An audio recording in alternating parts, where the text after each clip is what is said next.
Hey guys, welcome back to the Bayside Fabrication YouTube channel. We are here with what is probably the smallest but most productive garage in the United States. I'm sure there's guys out hustling me by far, but anyways, we are back on the cross cart. So I'm gonna try to keep these videos kind of longer and just go over a lot of things in them. Instead of just having, one video here, one video there of like, okay, this is how I do, one part. I'm gonna just do a number of things. Mostly because I don't wanna make 1,000 videos. It's a pain, it takes a lot of time, and it is what it is. Second, I'm kind of bouncing around myself, right? So, like for example, tonight, I'm gonna start working on some forward tubes because my rear end is at a standstill until I get this spline shaft in, which should be any day now, but I can't really do anything. I was able to, get some material for my housing and whatnot, but other than that, I'm kind of at a standstill. So you guys are kind of going with me through this journey. And like I said, a lot of it's waiting on parts. And with waiting on parts, I mean, I have to wait 4 or 5 days here, there, depending on what it is. And that's a lot of time that I'm not getting anything done. So in the meantime, I am, figuring out what else I can do with the parts I have. With that being said, on order, I have my steering rack. It's on its way. I have, like I was saying, I have that intermediate shaft and all the parts to do the rear end. One really cool thing that I'm excited about is that I think I found the correct setup to do electric reverse.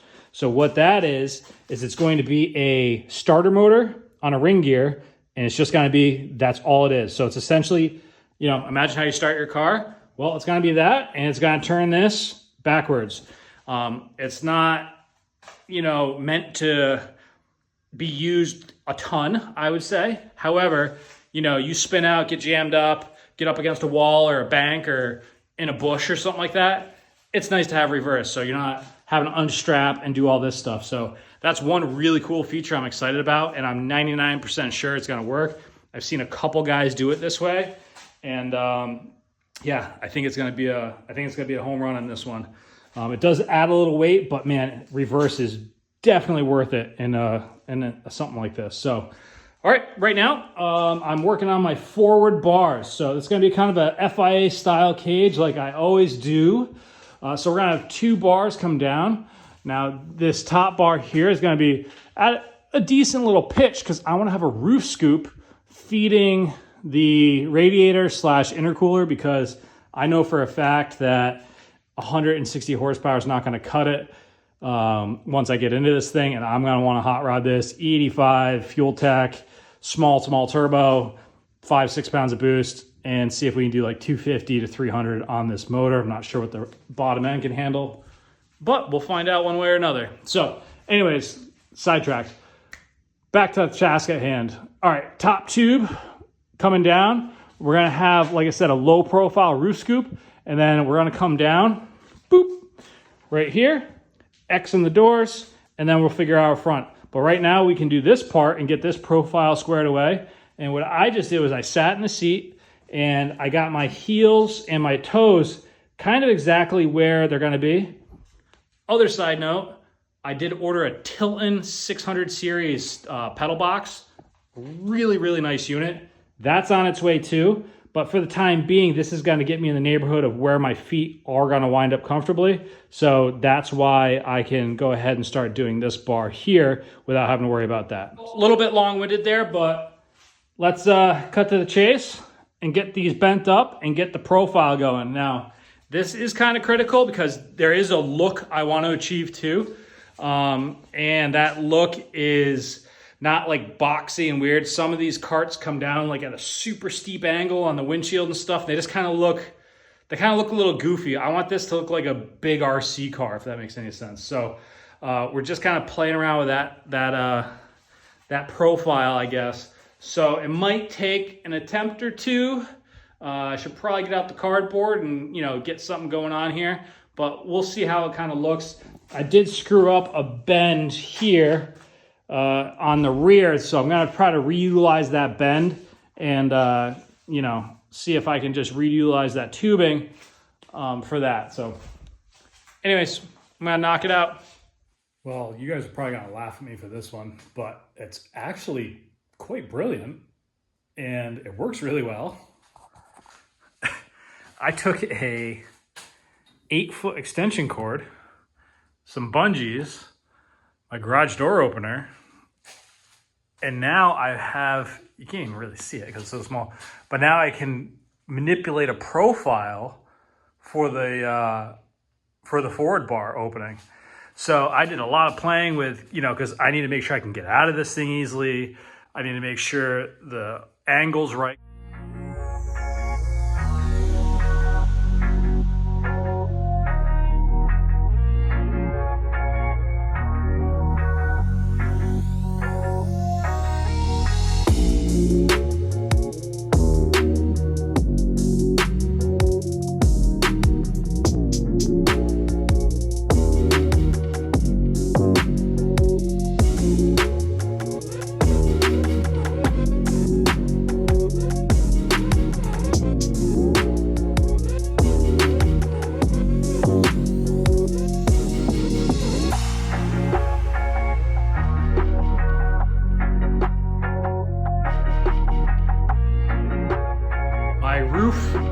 Forward bar or forward roof bar, I don't know what we're gonna call this, is done on both sides. So you can see I just have them kind of strapped together. That's just kind of keeping them, square this way. Having the jig is sweet because you can see now they're perfectly square to the chassis. And what I'm gonna do now is just add, this is gonna be effectively my dash bar here. I'm gonna do a tube up top there and just get those tacked in, and that will make this thing really rigid and it'll keep this from moving around. Secondly, we're gonna start out with our door bars. So the cockpit area is gonna be pretty much separate of the whole cart, as far as I don't need to know anything that is involved with suspension, steering, etc., to get this finished out. This is gonna be what it is. Like I said, it's gonna look like a rally car when you see it at the end of the day. So if you guys see any of my work, you know what it's gonna look like. So that's gonna be that. And yeah, so with that being said, like I'm waiting on my steering rack and all that stuff, but none of that really applies to this. All that will be built off the main, we'll call it the capsule here. So the main capsule from here forward is gonna have its own thing, and that will be all integral to the suspension and steering, et cetera, et cetera. With that being said, I try to keep a nice plane here. So this plane actually, if you look, you can't really see it in this angle, but it terminates right there. So it has a nice sloped look to it. I've seen some carts and they have kind of like almost a 90-degree like windshield area. And it just looks a little goofy to me. I mean, like I said, this also has a good look to it for what I'm looking to accomplish as well. Okay, so with all this being said, I'm gonna let you guys in on a little secret. So I'm building this thing in a specific way because A, it's gonna be awesome. B, I need it to have the right look. C, I have an idea for different engines for this. So if this all goes well, I am going to build another one with a bad boy engine. Now, 1400cc is a bad boy, blah, blah. And I know you guys are like, what are you talking about, dude? Well, I made this whole thing big enough and designed structurally enough where I did the measurements out and I can fit a Honda K-Series with a Porsche transaxle here and do like a mid-engine K-Series on one of these.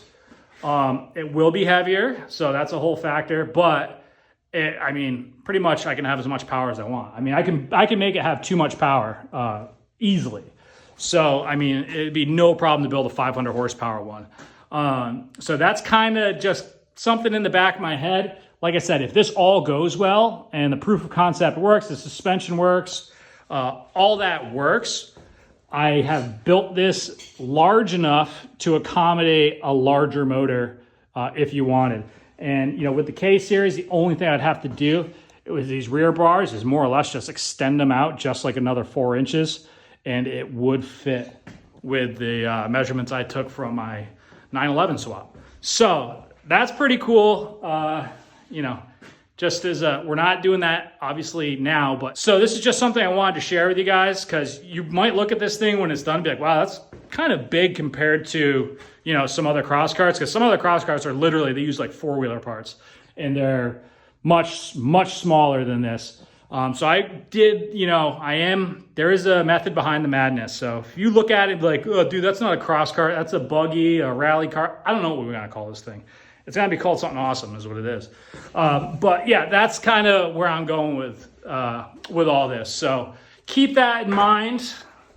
You know, it might be a little bit bigger and a little bit heavier than some of them, but if I can clock in at under 1,000 pounds and have over 200 horsepower in this, I'm gonna be extremely happy. So, all right, I'm gonna keep plugging away. Get it out. Got my little dash bar tacked into place. And climb up the ladder here. Got my front roof bar in place. Now, I bent this one, and as you can see, this is kind of like a flat plane to the back here. This is going to be my roof scoop for my air intake for the rear radiator.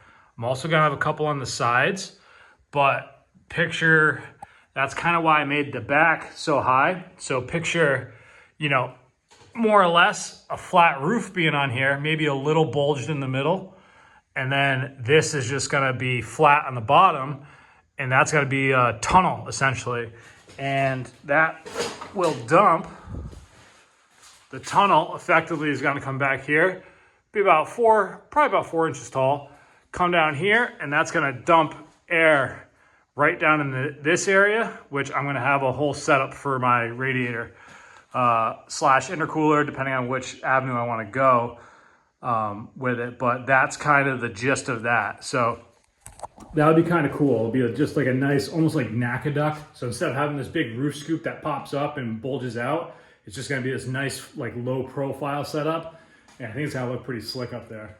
What I also like about it is it kind of gives the, you know, the front a little personality. Gives it kind of a little something as opposed to just, you know, straight tubes and stuff everywhere. So I like it. I think I'm gonna run with it.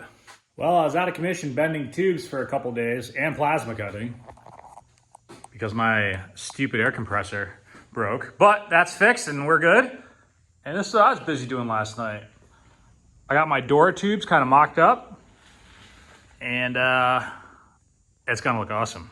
So with that being said, I did sell my black Porsche, so that eased up a little bit of funds for this project. And last night I ordered brand new wheels. They're Koning Dekagrams, and I know Koning has a reputation for, you know, kind of cheaper wheels, but these are flow form wheels, and they are, I think, 11 pounds each, 15-inch by 7.5. So those should be coming in soon.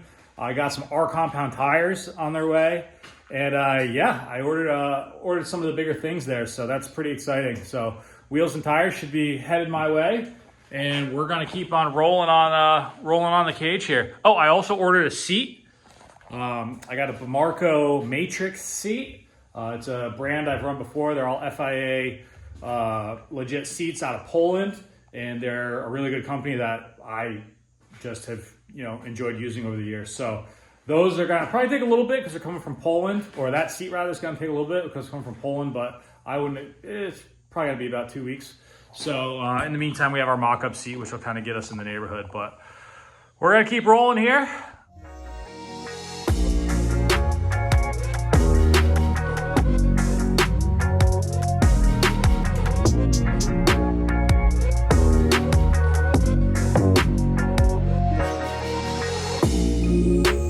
Have it.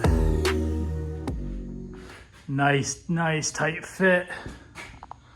We got to clean up these notches here, but you can see we're in good shape, guys.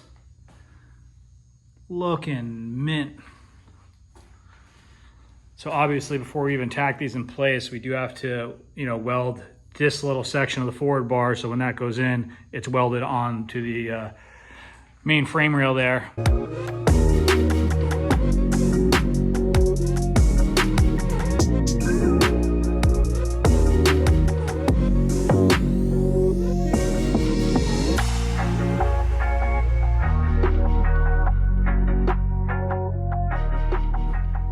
as you can see, we are now off our little welding table. I have put some casters on it, made the jig here mobile, so that's super nice. Now I can roll it in and out of the shop to free up some space. I actually needed my welding table for some orders I have coming in, so the fun and games have to kind of go on pause for a little bit. But yeah, it's a little bigger than, you know, I was kind of originally had in my head, but having this big engine bay is a positive. So that's kind of what we were shooting for. Kind of wanted to build a chassis which can accept a variety of engines, starting with, like, you know, street bike engines and then moving up from there. This chassis isn't really designed for, you know, little four-wheeler type stuff. That's lame. We're going for the big fun stuff. All right, so you saw me kind of bouncing around in this video waiting on parts. So I really, you know, obviously hammered out the chassis quite a bit while I was waiting on stuff. But this week was FedEx, UPS, and Amazon, you know, drop-off extraordinaire. So I'm super pumped because I got a ton of really cool parts in them. I'm super excited to show you guys. So with all that being said, let's dive right into what I have and what I think is going to work. Now, real quick is that I am going to list all the parts, websites, everything, part numbers, all the information possible in the description of the video. So if you see something that might work for your swap, check it out. It's where I bought it, and if it helps you, great. Now, with that being said, moving forward, if there's something that doesn't work for my swap, I'm going to probably remove it in future videos on the list, but I'm going to kind of keep a running list going of the parts I used and where you can find them. So there's no need to go out and, you know, pay for any of this information. I know there's a guy out there who likes to charge everybody to you know, let you know where he buys his stuff, which is insane to me. So anyways, I'll digress from that. That's a whole nother day, but let me show you what I'm working on and we'll go from there. So the last piece that was holding me up was getting from here to here, okay? Now I did a lot of thinking and I know exactly how this is gonna go now. And like I said, I just ordered a bunch of parts. So let me show you the parts that are going on. I'll take this. So one of the biggest hurdles in this project was to get from that differential. I need to make up approximately a 8-inch span, okay? And now I was thinking about running a brake in it and all this, but after further thinking about it and researching, I'm just gonna run Mazda Miata brakes on this. So the first thing I'll show you, and just get this out of the way, I'm gonna just run Mazda Miata front hubs, okay? So this is just a stock Miata hub and, you know, 4-lug.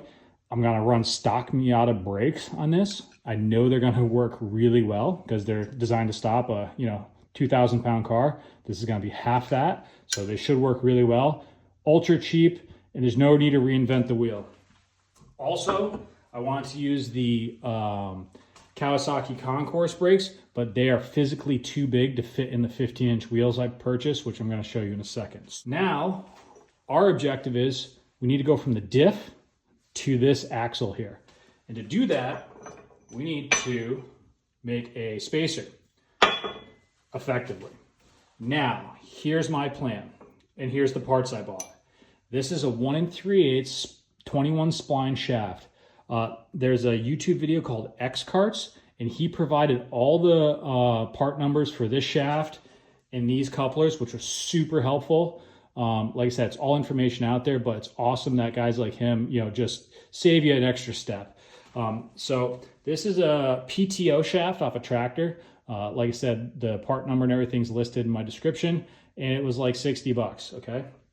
These, I got 2 of them, are from Nitro Chains. So these are weld-on couplers that slide anywhere on this shaft, okay? That one's a little bound up. See if it likes it this way. Okay, there must be a little burr on this side, so we'll address that.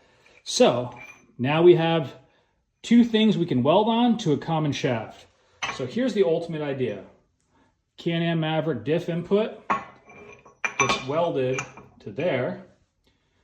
I have a 2.5-inch ID piece of aluminum, okay? A lot of guys use steel. I'm going aluminum to save weight, and we're running these bearings inside of it, okay? So these bearings are 2.5-inch OD, 1 3/8 ID, and these bearings I have 4 of them total. And this is going to be our little housing. We're going to have a grease fit, spacer blocked off in the middle, grease fitting, and then 2 bearings on either side to support this shaft. So effectively, it's going to go something like this. And I'll obviously cut it, where it needs to be. And then we will weld a flange that will go on to the Miata axle hub. So I know I'm explaining it, and it's probably easier when I just do it, but just stick with me on this one. So this to this. Now, here's a really cool thing. I found in someone on the Kart Facebook page, super cool guy who's already done it. This is a Burt racing transmission flywheel, okay? So this is going to be for electric reverse.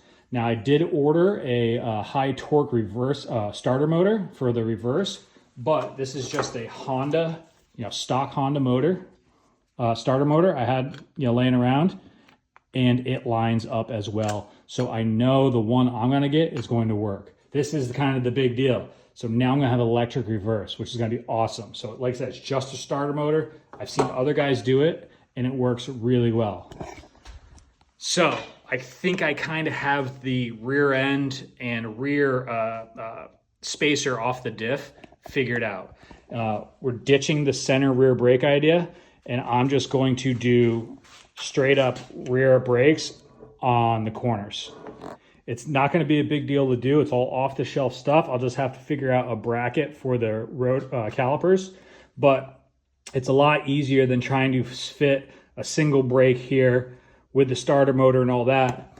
Plus, what I said before, this whole chassis is actually large enough to put a K-series. So my thoughts in the future, like I said, kind of hinted to before, was, I could put like a 500 horsepower setup in this. So with kind of that mentality moving forward, just a center brake's probably not going to cut it for the kind of speed and performance that this will have.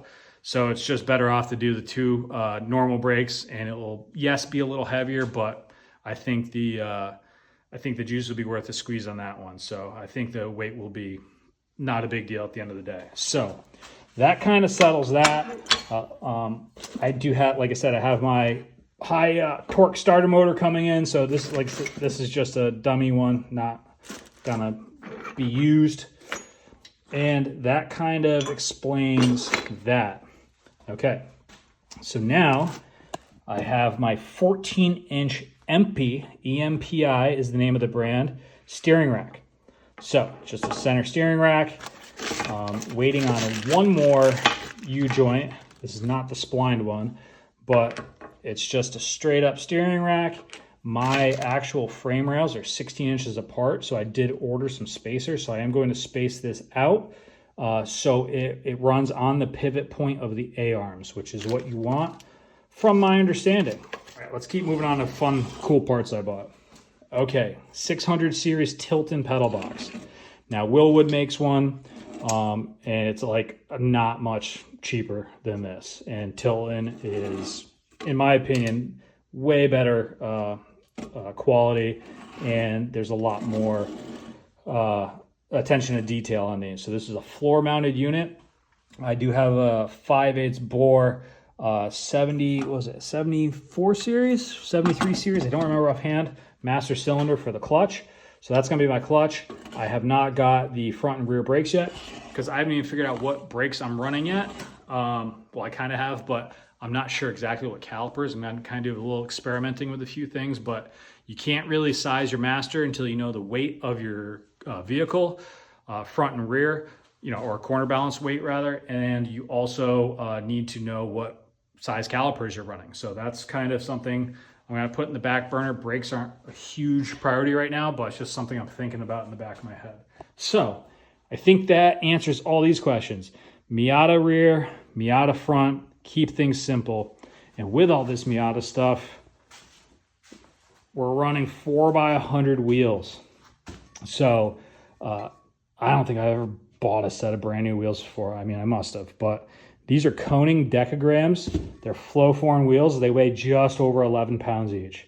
They are 15 by 7.5, and I got them in this nice bronze color. I think will look really good.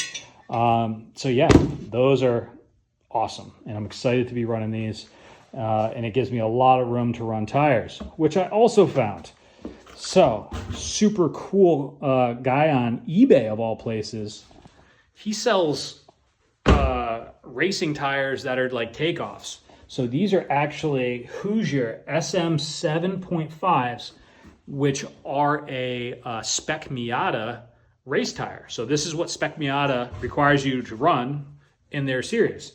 Well, these have, I mean, it looks like, I don't know, a half a dozen laps on them maybe, and they took them off. Ton of life left, and they're only like a year old, year and a half old, and they're $200. So these are normally like 200 plus each. So I'm just going to use these as a mock-up. So my goal, as I stated before, was I want to do everything with this car. I want to have off-road tires. I want to have drag, radials. I want to have road course tires, and I want to have like drift stuff and, things like that. So my thought was, okay, this is going to be like my road course, grip tires. Got to mount them to these wheels, and this will be the lowest wheel and tire configuration on here possible. So when I set the card up, I'll set it up as to this will be the lowest, and that way I can kind of get my suspension figured out from there. Then everything else is just going to be taller via tire size. So I guess what I'm saying is when I bottom out, I want to make sure I don't bottom out the chassis like crazy running a really low profile tire. So with that being said, look at these units that I picked up a couple days ago.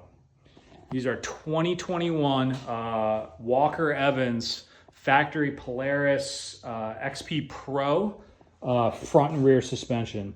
The guy went to Elka. He said he runs on all this stuff, but these have shock therapy, softer springs on because he's in the rock crawling, so they should be quite a bit softer than factory. And I'm hoping these are going to work well. The rear have 10 inches of travel, and the front have 6. These are dual rate springs on these, and what that effectively means is you can adjust all sorts of stuff on this, but long story short is the top springs are a softer rate, essentially take up all the small stuff, and then by adjusting your ring here, it will allow you to hit the stiffer spring, jumps or more aggressive stuff like that. But on the rear, we have 10 inches. On the front, we have 6 inches of travel from what I've measured here. And I think that's going to work out really well. As you see this cart on this jig, it's 10 inches off the ground right now. So my idea is that I can set these rears up exactly like they do on the Polaris Razor, and it will kind of sit like that. So it'll be a 3-link suspension deal. It'll actually probably sit something like this. And the rears will sit like that, and the fronts will sit, exactly kind of how the Razor is. And then I'm not reinventing the wheel on anything. So if I more or less copy the Polaris Razor design, these should work really well. And then if we find out that the spring rates are going to be too soft or too hard or whatever, if anything, they're probably going to be too hard just because the Razor is quite a bit heavier. But we'll see how it goes when we get there. I think there'll be a good jumping off point. But yeah, we'll go from there, and we can order, Eibach makes any springs you want and any rate you want. So a little bit overkill on these. I wasn't planning on it, but they're only $600, and they're only a couple years old, barely used, and I think they actually might work really well in this application. So I wasn't planning on something this wild for suspension, but they fell in my lap. They were an hour away, and I kind of just had to grab them. So I think I'm going to make them work. And yeah, that's where we're going with this. So now that we have almost all of our major parts in hand, pretty much all the really heavy stuff, I want to weigh this thing. So I picked up this little crane scale, which I got off just an Amazon deal.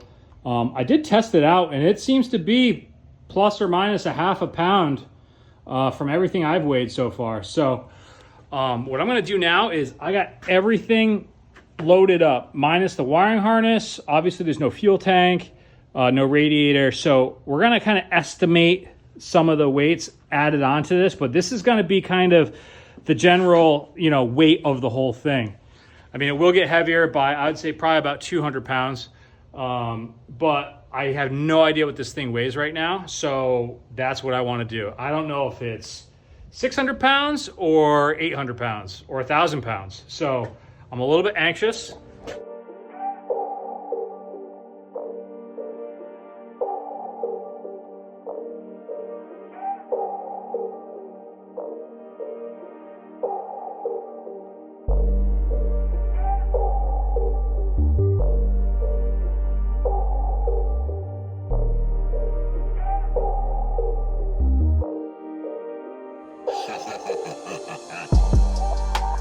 Okay. So look what we got. 754 pounds. Now, almost everything's here. Wheels, tires, my whole rear end parts, brake pedal assembly, knuckles. I got all the brakes. So these are, I'm running the Mazda Miata brakes, front and rear. All my suspension. The only thing not factored into this is the seat, which weighs 21 pounds.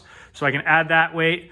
All the heim joint and tubing for the suspension, that's going to probably be another 100 pounds. So figure that. So figure another 125 pounds. Now I'm up to, you know, 875. And then the wiring harness has to go in, belts, fuel tank, and radiator. I think we're going to be right at our 1,000 pound mark. That was my goal. I did not want to be above 1,000 pounds.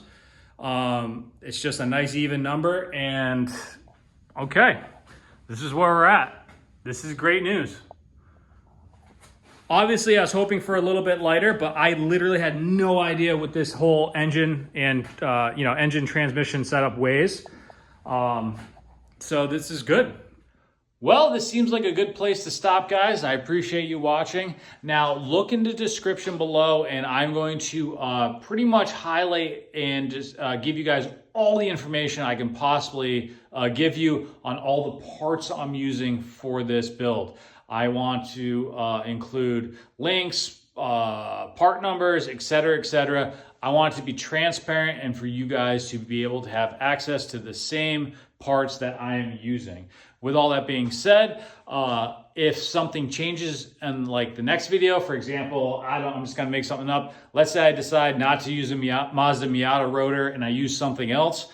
I will update that with the newest, latest revision. So as of this video, everything you see in this video, to the best of my ability, will be listed below and where you can buy it. None of this stuff's a secret. There's no need to pay for any of this information. It's all available and it's all free and easy to find. Also, with that being said, in specific, the rear spool, if you are doing a chain drive, a lot of the parts overlap. That PTO shaft, that the nitro weld-on hubs, that's all stuff that's interchangeable more or less from my drive shaft setup, which is very unique in this cart, as opposed to most, which are chain drives. So just keep that in mind. And I just want to be as transparent and as helpful as possible. So thank you guys so much for watching, and we'll see you on the next one.